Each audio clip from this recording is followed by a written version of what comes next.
Bahrain पर ईरानी attack की ताजा तस्वीरें सामने आई है। अमेरिकी एयरबेस पर ईरानी मिसाइल्स ने जबरदस्त धावा बोला है।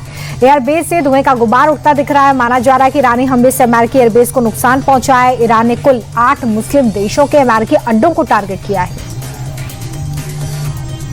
इजरायली सेना ने ईरान पर हमले का वीडियो जारी किया है। ऑपरेशन राइजिंग लायन के तहत ईरान के कई हिस्सों में स्ट्राइक की गई है। वेस्टर्न ईरान में चुन चुनकर ठिकानों को टारगेट किया गया है। इजरायली मिसाइल्स के हमले से धुएं का गुबार भी उठता दिख रहा है। ईरान चुन चुनकर मुस्लिम देशों में अमेरिकी अड्डों पर हमला कर रहा है। कतर, बहरीन, यूएई पर फिर से स्ट्राइक की गई है। कई जगहों पर ईरानी हमले से धुएं का गुबार देखा जा रहा है। इस बीच ईरान ने दो टूक शब्दों में यह कह दिया है कि वह अमेरिका का साथ देने वालों पर हमला करता रहेगा। ईरानी विदेश मंत्री ने यह भी कहा है कि जहां से हमला होगा वहीं पर जवाबी हमला करेंगे। ईरान ने फिर मुस्लिम देशों के अमेरिकी अड्डों को टारगेट करना शुरू कर दिया है। कतर, यूएई, जॉर्डन में ईरान की तरफ से मिसाइलें दागी गई हैं। जॉर्डन और कतर ने ईरानी मिसाइल्स को इंटरसेप्ट कर लिया है। जॉर्डन के रिहायशी इलाके में मिसाइल का मलबा गिरा है। मिडिल ईस्ट में जारी इस युद्ध को रूस अंतर्राष्ट्रीय कानून का उल्लंघन भी बता रहा है। फ्रांस ने भी अमेरिका की इस हमले की निंदा की है। इजरायल, अमेरिका ने ईरान पर साझा अटैक किया है। राजधानी तेहरान समेत कई शहरों में एक साथ रॉकेट अटैक किए गए हैं। इजरायली रक्षा मंत्री ईरान के खिलाफ इस ऑपरेशन की पुष्टि भी करते नजर आए। ऑपरेशन को शील्ड ऑफ जुडा नाम दिया गया है। भीषण हमले के बाद से ईरान के कई शहरों में आसमान में काले धुएं का गुबार है। तेहरान समेत कई शहरों में धमाके सुने गए हैं। हमले के सायरन बजे हैं। बता दें कि अमेरिकी राष्ट्रपति ट्रंप ने ईरान पर हमला करने की धमकी दी थी। इजरायल, अमेरिका के साझा हमले में ईरान के राष्ट्रपति और सुप्रीम लीडर खामेनेई को निशाना बनाने की कोशिश हुई। इजरायल ने राष्ट्रपति भवन, खामेनेई के ठिकानों पर 7 मिसाइलें दागी।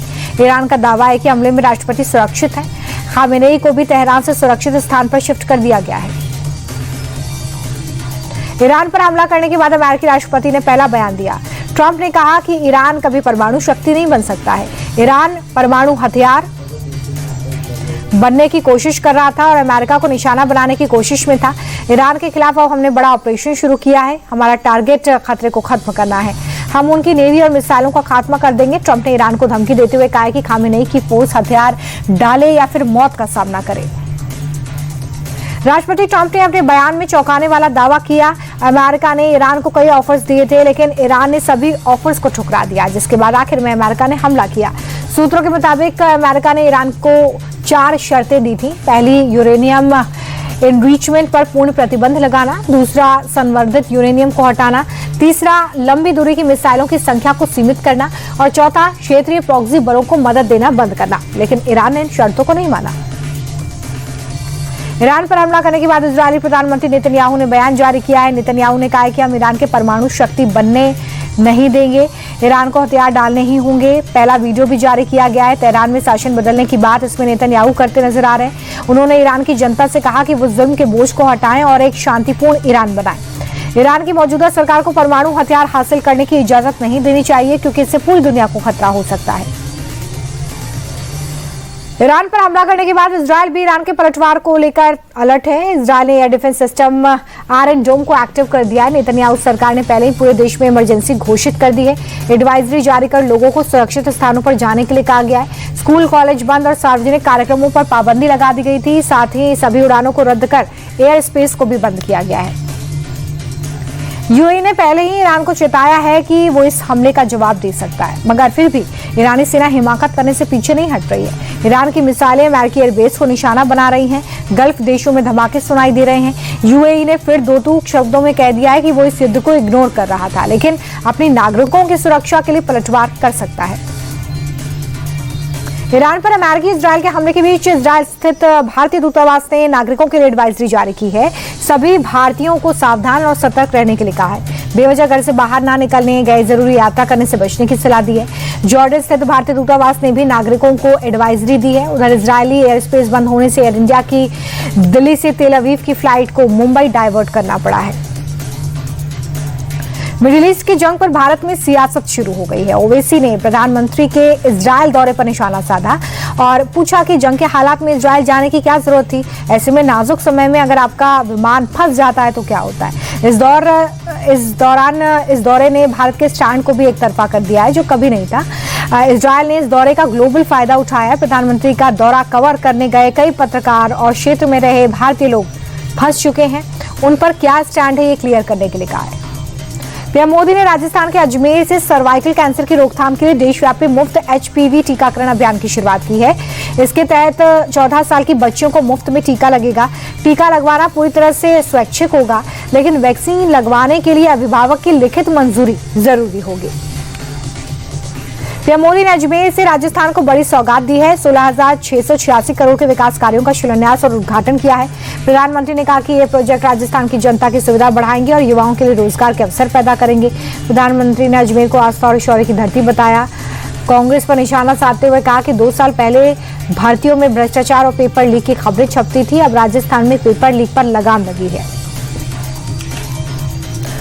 कांग्रेस अध्यक्ष खड़गे ने पंजाब से सीधा हमला बोलते हुए पंजाब को मोदी और केजरीवाल दोनों सरकारों से लड़ना होगा कहा। शहीद भगत सिंह के संघर्षों का हवाला देते हुए केजरीवाल को आड़े हाथों लिया। खड़गे ने कहा कि केजरीवाल जी रोने धोने से काम नहीं चलेगा, न्याय के खिलाफ लड़ना है तो राहुल गांधी की तरह लड़ें।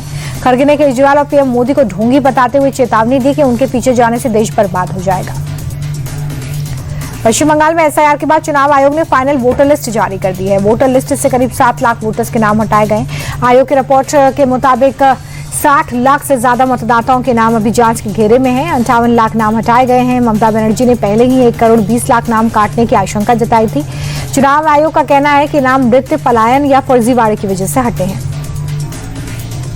लखनऊ के इंदिरा गांधी प्रतिष्ठान में एक कार्यक्रम के दौरान हंगामा हो गया। प्रबुद्ध समागम में बीजेपी नेता डॉक्टर दिनेश शर्मा को भारी विरोध का सामना करना पड़ा। मौजूद युवाओं ने UGC के मुद्दे पर दिनेश शर्मा के खिलाफ नारेबाजी की।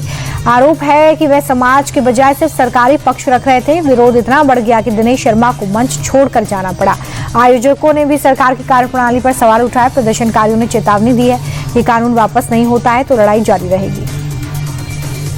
1 मार्च से आपकी जिंदगी से जुड़े कई अहम नियम बदलने जा रहे हैं। सबसे बड़ा बदलाव ऑनलाइन टिकट बुकिंग में है। अब जनरल और प्लेटफॉर्म टिकट UTS ऐप के बजाय सिर्फ रेल1 ऐप से ही आप बुक कर सकेंगे। UPI के जरिए बड़ा ट्रांजैक्शन करने के लिए अब सिर्फ पिन काफी नहीं होगा, बल्कि बायोमेट्रिक भी जरूरी होगा। वहीं सिम बाइंडिंग नियम के तहत अगर फोन से सिम निकला तो व्हाट्सएप और टेलीग्राम जैसे ऐप्स काम करना बंद कर देंगे। महीने की 1 तारीख को LPG, CNG, PNG के दामों में भी बदलाव संभव माना जा रहा है। लोगों की सेहत से खिलवाड़ करने वाले एक बड़े गिरोह का दिल्ली पुलिस की क्राइम ब्रांच ने पर्दाफाश कर दिया। जगतपुर के गोदाम में भारी मात्रा में एक्सपायर्ड सामान बरामद हुआ है। ये गैंग नेस्ले, डाबर और क्लीन एंड क्लियर जैसे बड़े ब्रांड्स के पुराने सामान पर केमिकल से तारीखें मिटाकर नई एक्सपायरी डेट छाप रहे थे। पुलिस ने छापेमारी कर एक आरोपी को गिरफ्तार किया है। मौके से ग्लूकॉन-डी, फेस वॉश, च्यवनप्राश जैसे ढेरों उत्पाद मिले हैं। पुलिस अब इस पूरे नेटवर्क और सप्लाई चेन की जांच कर रही है।